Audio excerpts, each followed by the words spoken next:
Well, hello, and welcome back to Read Becca. It's time again for my weekly chatty catch-up on everything I've read, everything I'm currently reading, and everything I'm looking forward to reading for approximately the current week, and some general life chit-chat stuff. So let's dive right into the books I finished this week. I have a number to go through. I first finished Acceptance by Jeff Vandermeer, the third in the Southern Reach / Area X quartet now, and I think this was my favorite so far. It's very weird and wonderful science fiction, and this entry moves to many perspectives and timelines, and I just loved it. I've continued to love this series as I've gone along from this trilogy, and I'm looking forward to getting to the fourth book next month, though it was not on my TBR. That is the intention. So I will be finishing out this series, and then I will do a separate video about the whole quartet together. Next, I read a very teeny tiny.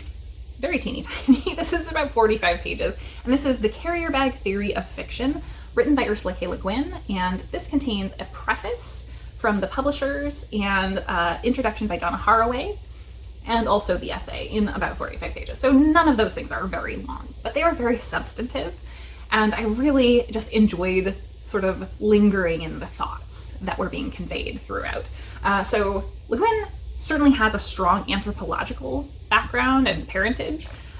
So that is something that often comes up in her thought processes. And this is talking about the idea of bags, receptacles, items for carrying as a major element of human and cultural evolution, and the importance of that when we so often focus on things like tool making or weapon making as real pushes forward in those areas. And she is relating that toward fiction. I think the one main quote, since this is so short, that I would give you, I would go so far as to say that the natural, proper fitting shape of the novel might be that of a sack, a bag. A book holds words. Words hold things. They bear meanings. A novel is a medicine bundle, holding things in a particular, powerful relation to one another and to us. So I love the expression of that. And she goes on to talk about the ideas of heroism in extreme epic conflict in a novel versus depiction of real people, of standard, normal people's lives in fiction. And I love the way she plays with talking about realism and the speculative very frequently in her essays, and she definitely does that here. So this was really enjoyable. It's very short, and this is I think this was the first work out from Terra Ignota Press, and it also has images by Liebel. Just a few little pictures. So this is a tiny, lovely thing. And I almost only wanted it to be more expansive, and it's not. That's about the one letdown.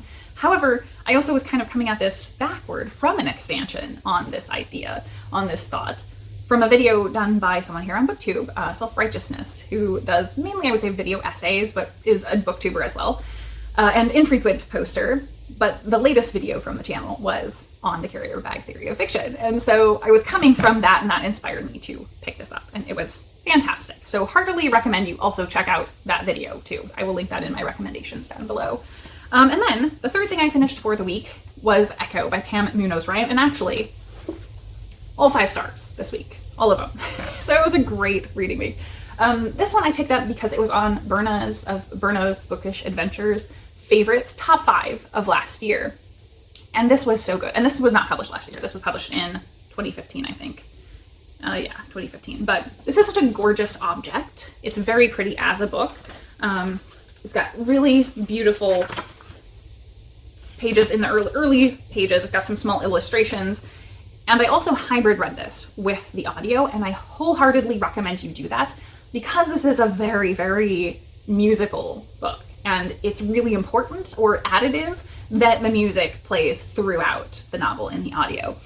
So that was a very enriching experience. But this is also a multi-layered story. The beauty doesn't just extend to the execution there, but to the writing. It's very lyrical and lush in terms of the prose. And this is middle grade, but yet it's going into some historical places and is very heavily researched by the author, that it feels very grounded and real, and it's delivered in a way that is simplistic enough for a middle grade reader, but it doesn't feel dumbed down at all. From a prose level, from a storytelling aspect, it's so good and also so hard hitting. So the layers of this we begin in those initial very beautiful pages with a fairy tale. We have a fairy tale of three sisters who don't even get to have names, really. They're Eins, Zwei, and Drei. And so it seems to be a German fairy tale. And they're very musical sisters. And then we move down the level to something more real, to this boy Otto, who in the late 1800s is lost in the woods. And he has been reading this fairy tale of these three sisters when three girls pop up. And they are very musical. They show up and have a harmonica that they each use, and it gains a certain quality and layering to the sound of the harmonica that's unusually incredible. And so we have Otto, and he does very, very rapidly make it out of the woods. And we move on from his story, into the main part of the book. And the main part of the book are three separate stories, and we follow them one at a time, more or less, in chronological order. So the first one, we're following a boy in Germany in 1933, and you can very obviously see where that's going, but he has this harmonica that has an incredible quality to the sound. So this narrative is following the life of this harmonica. And he is the child of a conductor, of a professor of music. So he is a child, but is exceptionally talented. And there is so much in the background that's changing and becoming insidious. His own sister is getting involved with the Hitler Youth and things like that. And so many of the things that are said were just heartbreaking and hard to hear because they hit very close to home in the modern moment today in the US. Things like her really arguing for them re-embracing traditional values and stuff like that. And, it just is gutting. So this is a very hard story, but it's also really achingly beautiful.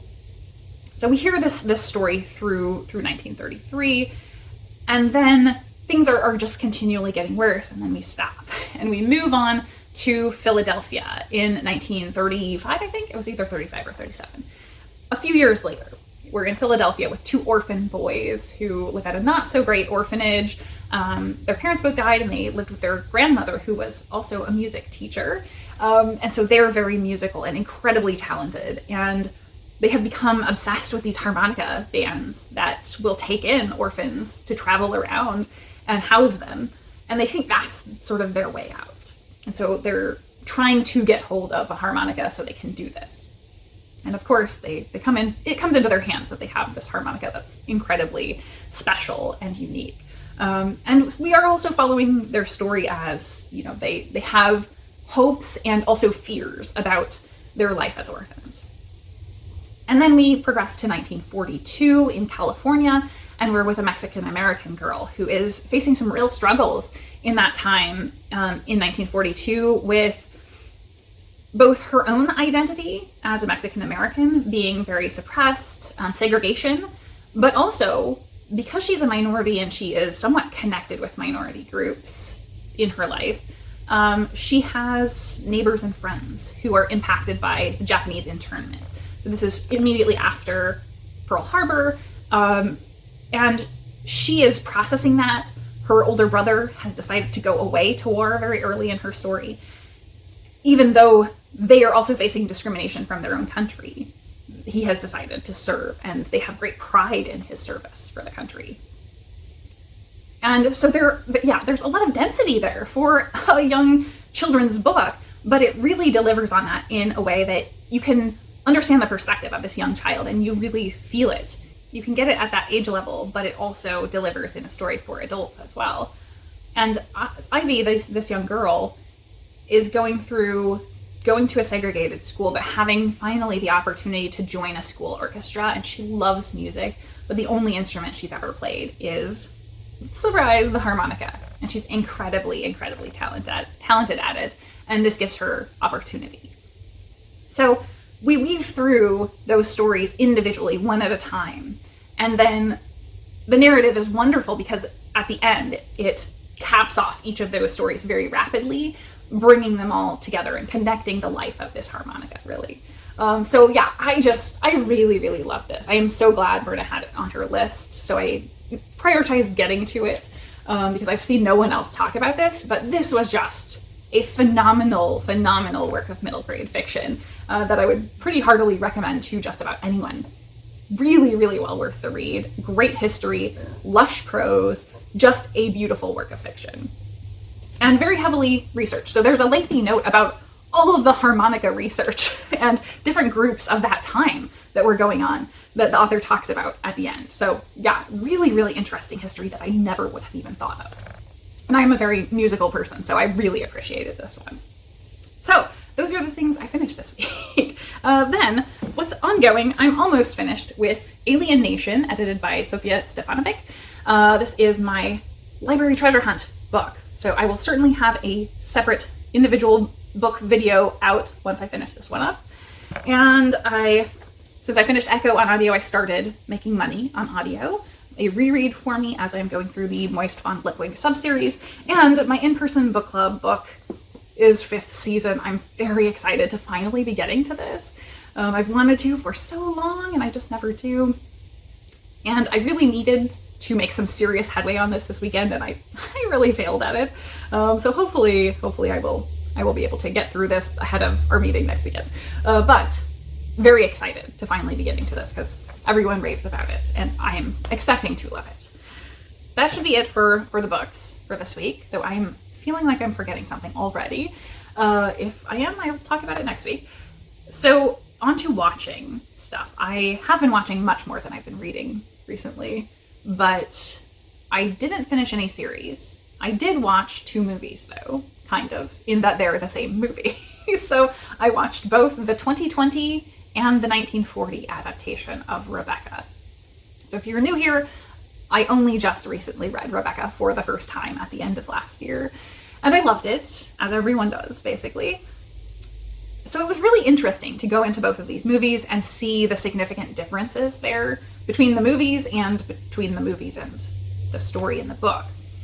And I think the movies do sort of capture the main points of the book without massively diverging from those main points.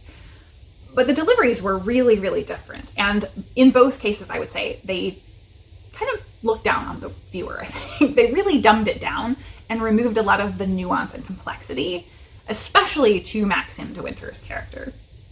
So the 2020 adaptation, in my opinion, was just bad. It was not very good. I didn't like it. It felt kind of dumb. And it really played into, well, it was almost like what I thought that Rebecca was before I had read the book. And it lost a lot of what's really great about the book in doing that. It plays into the idea of Rebecca as a haunting presence in the manor, very much. So we're having like almost dream sequences, or where the new mistress of the manor. This whole premise of Rebecca is that we have Maxim de Winter, the Lord of Manderley, who goes off to Monte Carlo and meets a woman. And this woman is our main character. We never find out her name, but they fall in love, get married, and come back to the manor house. And increasingly, as soon as she sets foot there, she has the looming presence of his deceased wife looming over her as long as she's there. And she kind of loses it over that a bit. It gets frenzied. But in the frenzy in the 2020 movie, it's her having dreams, and like the embodiment of Rebecca is there, to the point of her literally chasing the back of a woman through a crowd that may or may not be a vision of Rebecca. And it's like, is she having a break with reality? That kind of thing. So it leans toward the gothic presentation of Rebecca, which is much less in the book. And none of that, there's no question of paranormal whatsoever in the book. I think the one standout thing is that Kristen Scott Thomas as Mrs. Danvers was so good, like perfect Mrs. Danvers, whereas I didn't like the Mrs. Danvers of the 1940s film. So in both cases, the films completely remove the kind of insidiousness or the challenging elements to Maxime de Winter's character, because he's not necessarily a nice person. And a large part of the love story early on is about him being very mysterious rather than charming. And in both presentations in the film, he's just completely charming. And specifically in the Hitchcock film, we don't see kind of a negative side to him until very, very far into it. Like at the point where we're in the ending wind down, we finally get an outburst of anger from him. And that's way, way too far. Whereas in the book, we've built up this complexity with his character not always being the nicest and being not always a nice guy even to this woman that he claims to love and has just married. I really didn't see a lot of the love there. Whereas in both films, he is this charmer and he's very loving and affectionate toward her. That's not the character at all from the book. So yeah, I feel like we lost a lot of what was a strength of the book. What was the standout point of the book for me. Meanwhile, I would say the 1940 film was much better, though I found the performances very cheesy. The performances were bad, other than, I think, Kristen Scott Thomas for the most part in both movies. But the 1940s film was significantly truer to the book and was stunning. I mean, Hitchcock's direction is just so good, just so good. So while the actors were not stellar in the 1940s version, I think the direction and the staging was so incredible, and just the scenes inside the house are so iconic that, yeah, I literally gasped at moments, even knowing the story. And I had very intentionally chosen to watch the 2020 version first because I knew it was probably going to be bad, and then watch the 1940s, and it exceeded my expectations in that area of just being a real luxurious presentation of a film. Like, it's really good. So I can't believe I had not seen it before. That seems very strange because I grew up with like AMC going all the time, and yet somehow I didn't see Rebecca. That seems very odd. But I'm glad to have finally seen it now because it was great to have experienced it, though certainly the book is much, much better than either of the films. In life, I had a 3-day weekend last weekend because there was a US bank holiday, and I have no idea where it went. It just sort of disappeared out from under me. Obviously I was watching and reading stuff, but like it was just gone. And then it felt like this was a super long work week, even though it was a shorter work week. And I think in part it was because it snowed and was just incredibly brutally cold here. So poor foster dog, she was really resistant to wanting to go out in it. She hates the cold and the snow, or rain as well. So she was either just not wanting to go out at all, or trying to go and walk and then not wanting to, turning right around and coming home. And so she was miserable and tired of being cooped up in the house and trying to keep her occupied and mentally stimulated when she can't go out and do anything. Yeah, poor thing. And being cooped up the whole time and feeling like we were just cold and miserable. that was the week mostly. Yeah, so I think that's about it for me. As far as my recommendations, I need to actually check because I'm pretty sure I had a third one. So I have 2 LeGuins, and let me check on what my third was. All right, my 3 recommendations for the week are: first, as I already discussed, The Carrier Bag Theory of Fiction essay from Self-Righteousness. Definitely go check that one out. And then secondly, another LeGuin related one was Ursula Le Guin and the Importance of Fantasy from Books on My Bookshelf. And she's drawing from some thoughts she had more recently, and then also pulling in from an essay she wrote at the time that Le Guin died in 2018, musing on Le Guin at that point. So great mix of those things. And then the third is unrelated to Le Guin, Your Last Book Matters More Than You Think from Eyes on Indie. And this is an interesting thought experiment, or just really an experiment on the idea of how our tastes are affected in going from one thing to the next. So that's why your last book matters more than you think, because it is affecting the next book that you go to and the ways that we find connections between those things, really. So fantastic video. Yeah, so that is all for my week this week, I think. And we will catch up again next week. So I will say, I hope you have a wonderful reading week, and thank you so very much for watching.